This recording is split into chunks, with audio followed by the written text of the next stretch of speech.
One of the 20 budding entrepreneurs that was accepted into Thiel's fellowship is with me now. Dan Friedman is here. He is the co-founder of Thinkful. Dan, thanks very much for joining us here on Money Moves. Glad to have you. Thank you. How many entrepreneurs were you competing with? So 20, we should say. You're one of the 20 were selected. How wide was the field? So they don't publish the exact numbers, but I think there was somewhere in the range of 500 to 1,000. Okay, so I mean, it's a pretty, obviously, big honor to you. Very lucky to be in it. What was the interview process like? Sure. So it started with a written application where they asked us a little bit about sort of what we believe and what we wanted to do. And then that led to a phone interview. And finally, they flew us out to California and had 40 finalists there, pitched a whole team of mentors and sort of evaluate our idea and our experience and just how they thought we'd do in the program. So even though you knew that you were pitching along with 39 other people, did you all know that half would be cut, half would go through, half would be cut? We roughly knew that was the case, but so that's pretty tough. It was a fun weekend. Yeah, I'm sure. Fun/intense. What is it like working with Peter Thiel? What is it like having him as a mentor? Sure. Well, he's obviously got incredibly deep experience, and particularly on education, he's been ahead of the curve the whole way.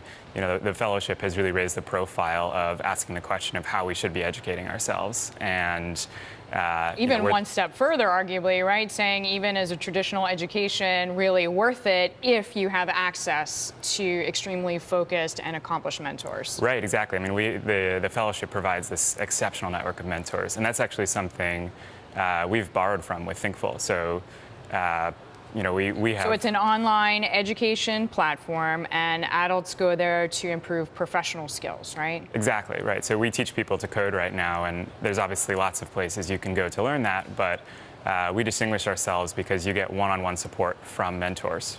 Okay, because I, for example, have taken some classes via Codecademy, but it's true, you're on your own. You have to do it. I mean, now you can kind of write in and ask questions, and I will say the community is very supportive, and you get feedback from your peers, but you're saying you're offering a more project-based learning experience. Exactly. So all of our students are spending most of their time building real websites and building real projects, and as they're going, they meet once a week with mentors who are experts in the area.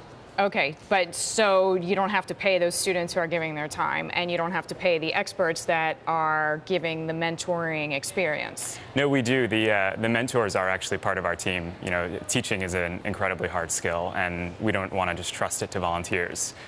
We consider it a core skill as part of what we do. What is your goal? You're going to obviously be working in the confines or with the support of this fellowship for 2 years, right? So what do you hope to do with Thinkful over the next, say, 20 months? Sure. So we hope to be teaching a broad range of skills that will help people level up their professional skills. And we hope to be helping people get new jobs. We hope to be helping people get promoted and just generally discover what they love doing and then go out and do it. Okay, and so, for example, you might branch out to more than, I don't want to say just coding, because that's already a pretty big piece of the puzzle for a lot of people. Sure.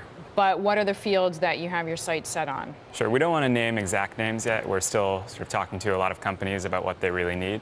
And it really is driven by the market needs. But there's a range of both technical and then more basic computer-related skills that we think there's real demand for. Dan, before we let you go, what gave you the idea for this? Sure. It really came from the first few months in the program and seeing in myself and my peers that as you learn about what you want to be doing, you discover that you need all these skills. And there wasn't a great way to learn everything that I wanted to learn. So, I just decided to go out and build that.